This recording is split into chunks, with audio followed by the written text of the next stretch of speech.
ठाकरेंनी नाशिकमधील 15 नगरसेवकांना मातोश्रीवर बोलावले। नाशिकमधील नगरसेवकांसोबत आज मातोश्रीवर बैठक होणार आहे। ऑपरेशन टायगरच्या चर्चेच्या पार्श्वभूमीवर मुंबईत ही महत्त्वाची बैठक। नगरसेवकांच्या भूमिकेसह पालिकेतील राजकीय समीकरणांवर देखील चर्चा होईल। राऊतांचा नाशिक दौरा रद्द, आता थेट मातोश्रीवर आढावा बैठक होणार आहे।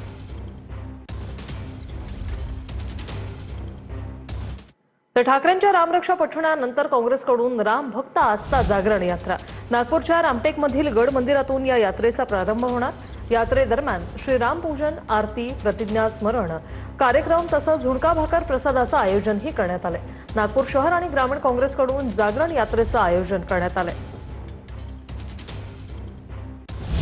30 जुलैच्या आधी शेतकऱ्यांना कर्जमाफीची रक्कम दिली जाणार असं भरणेंनी म्हटलंय। कर्जमाफी संदर्भात कृषी मंत्री दत्तात्रय भरणे यांची ही माहिती। 30 जूनला कर्जमाफी देण्याचं सरकारनं जाहीर केलं होतं।